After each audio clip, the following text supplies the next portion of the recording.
వీళ్ళకి నాకు ఎటువంటి సంబంధం లేదు సార్. అన్నిటికీ కారణం ఆ శివానే. శివ కాదు, అతని పేరు మాస్. అన్నా, యాంటీ నాన్న చనిపోయినప్పుడు రాయపాడు ఫ్యాక్టరీలో నేను అతన్ని చూశానన్నా. రాయపాడు లాంటి లేపించింది వాడే, ఇప్పుడు ఎమ్మెల్యే లేపించింది వాడే సార్. మీకు కావాల్సిన వాళ్ళిద్దరూ చనిపోయినప్పుడు అతను అక్కడే ఉన్నాడు. అది కాకుండా ఆ ఉరి శిక్ష పడ్డ ఖైదీ కమలాకర్ కూడా అక్కడే ఉన్నాడు. మీకు అతనికి ఏంటి సంబంధం?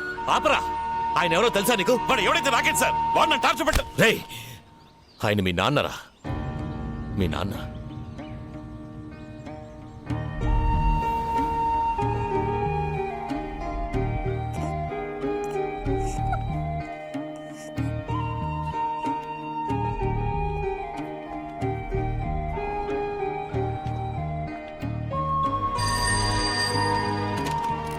మీ అమ్మ వాళ్ళ కుటుంబానికి ఇండియాలో ఉన్న ఒకే ఒక ఫ్యామిలీ ఫ్రెండ్ నేనే.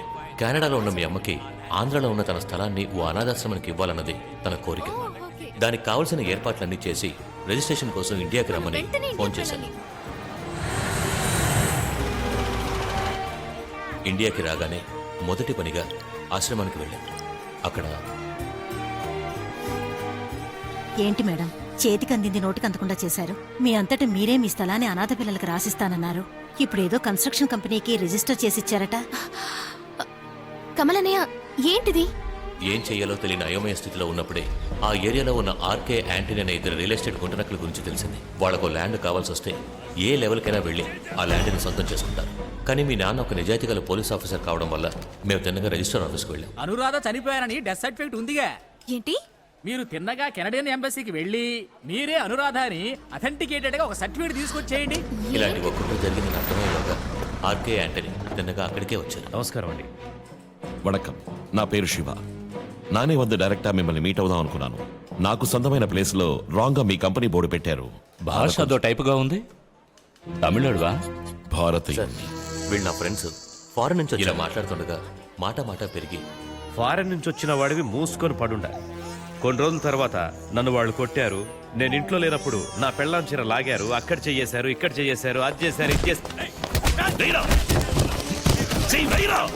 మగాడు అయితే వెయ్యరా. ఫారెన్ నుంచి వచ్చినంత మాత్రాన ఊరు తిరిగి చూసి ఫోటో తీసుకుని నువ్వు బెదిరిస్తే భయపడి వెళ్ళిపోతాననుకున్నావా? రే, తన సొంత గడ్డని వదులుకొని తనకంటూ ఉనికి లేకపోయినా ఈ ప్రపంచంలో ఏదో ఒక మారుమూల బతుకుతున్నాడే, వాడి బాధ ఏంటో తెలుసా మీకు? ఇంకా మీ అరాచకాలు అక్రమాలు సాగనివ్వను. ఫుల్ స్టాప్ పెట్టడానికే వచ్చాను. చివరిగా మీ నాన్నగారు చెప్పారు, మర్యాదగా ఖాళీ చేయండి. అయినా లోకల్ పోలీస్ సపోర్ట్ కావాలని అక్కడికి వెళ్ళి ఓ రిటర్న్ కంప్లైంట్ ఇచ్చాం. వీళ్ళ మీద చాలా కంప్లైంట్స్ ఉన్నాయి సార్. ఎవరు రిటర్న్ కంప్లైంట్ ఇవ్వలేదు. ఈ మ్యాటర్ నాకు వదిలేయండి. మరుసటి రోజు రిజిస్ట్రార్ కోసం అందరం వెయిట్ చేస్తున్నాం.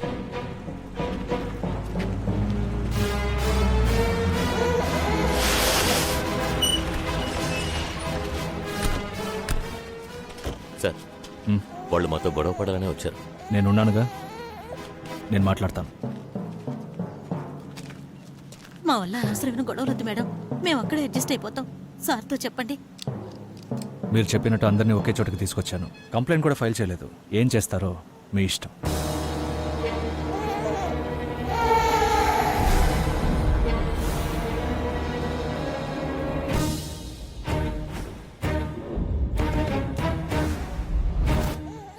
బతుకు తెరువు కోసం పారిపోయిన క్యాండిడేట్వేగా నువ్వు ఈ భూమిని కాపాడతావా? నువ్వు ఒక విషయం గమనించావా?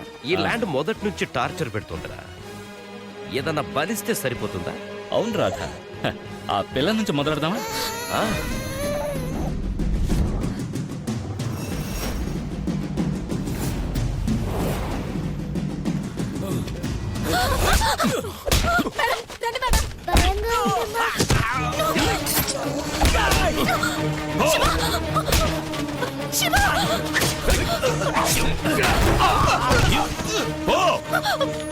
చెప్తున్నాను కదా.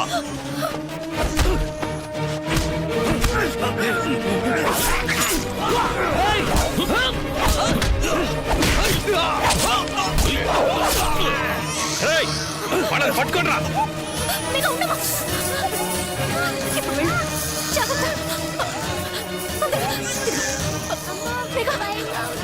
తీసుకెళ్ళు, నేను వస్తాను. వెళ్ళు, జాగ్రత్త.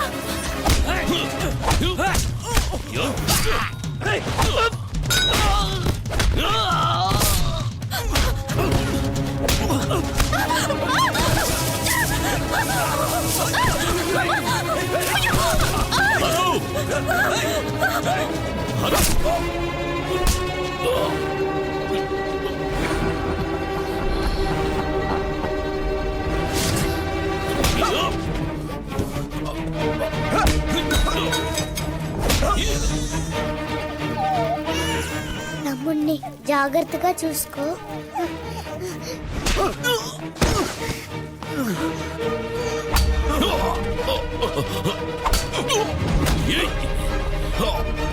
అయ్యో ఎవరి బిడ్డో తెలియడం లేదే.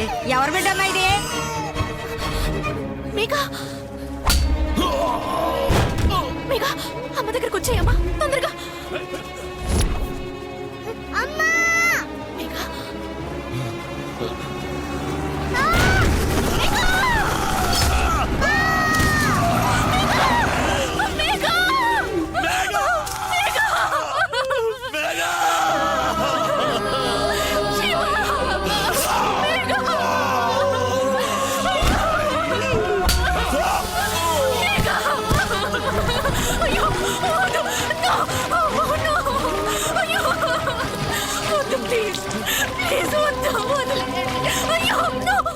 అను!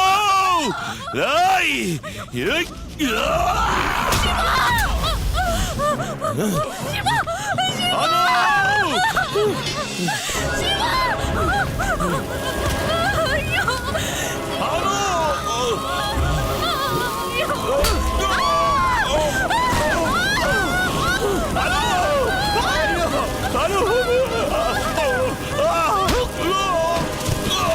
ఏయ్!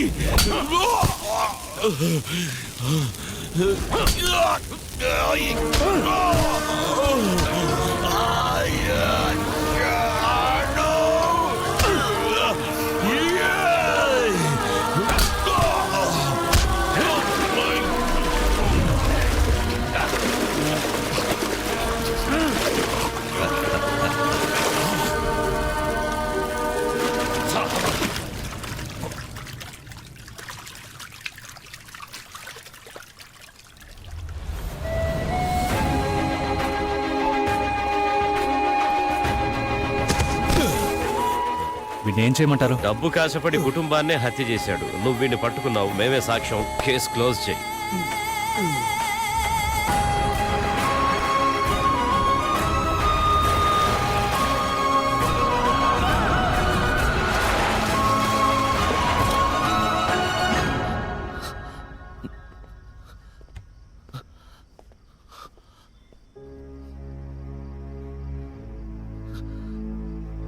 నానా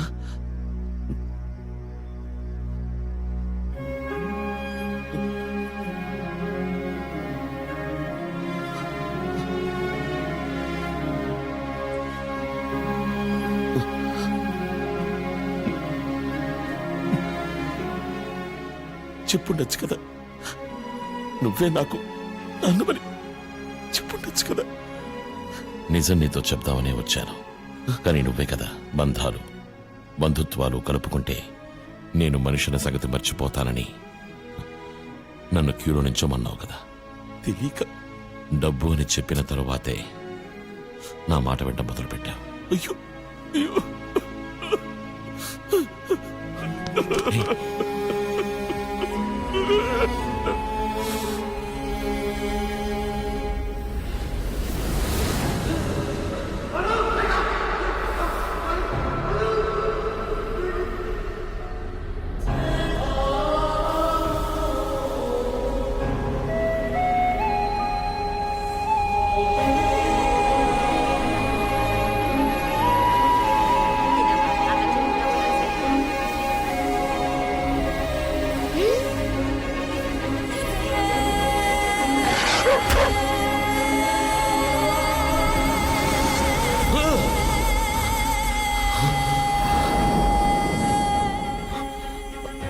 ఏయ్,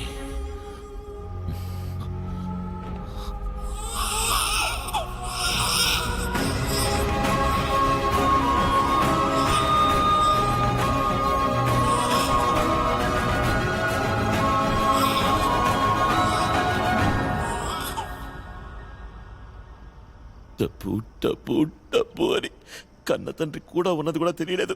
మన కుటుంబానికి ఇలా జరిగిందని అప్పుడే తెలుసుంటే శాంతి లేపేసి ఉండేవాడిని. చెప్పు ఎవడది? ఇప్పుడు ఎవరినయ్యాలో చెప్పు, వేసేస్తాను. మాస్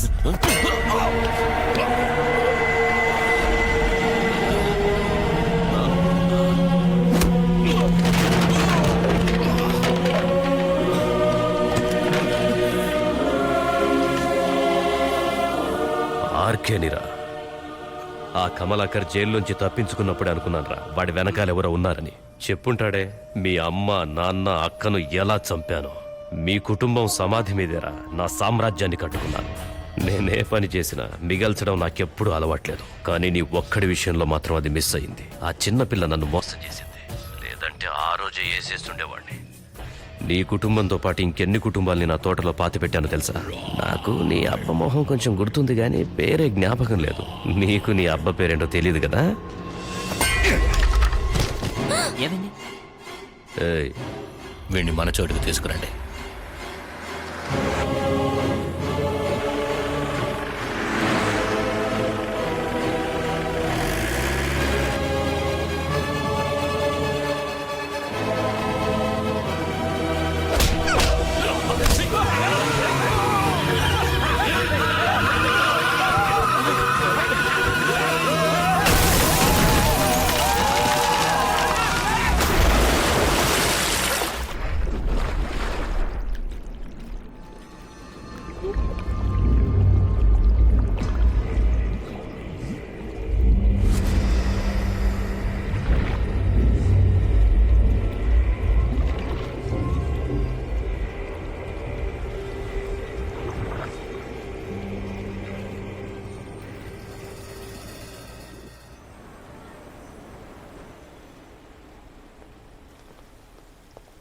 అన్నా, ఆ, మన వాళ్ళందరినీ హాస్పిటల్లో చేర్చాను, కానీ ఎంత వెతికినా మాస్ మాత్రం దొరకలేదు. ఎంతమంది ప్రాణాలు పోయినా సరే మాస్ నాకు ప్రాణాలతో కావాలి. వాడి దగ్గర ఉన్న డాక్యుమెంట్స్ మనకు ముఖ్యం.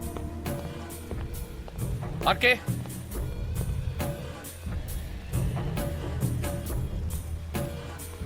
నమస్కారం సార్. మధుకేమైంది? మధు మన క్వారీలో జరిగిన ఫైర్ యాక్సిడెంట్లో చనిపోయాడు. అది బాంబు పేలి. నాకంతా తెలుసు. కంటైనర్ గురించి తెలిసిన యాంటనీ మధు ఇద్దరూ మనం ఫారెన్ ట్రిప్లో ఉన్నప్పుడు చనిపోయారు. అది నాతో చెప్పకుండా దాచేశారు. ఎలక్షన్ వర్క్ స్టార్ట్ అయింది. ఇంకో 48 గంటల్లో ఆ డబ్బు నా చేతికి రావాలి. రాలేదంటే ఏం జరుగుతుందో అందరికీ తెలుసు. ఇన్నేళ్ల మన ఫ్రెండ్షిప్ని పాడు చేసుకోకండి.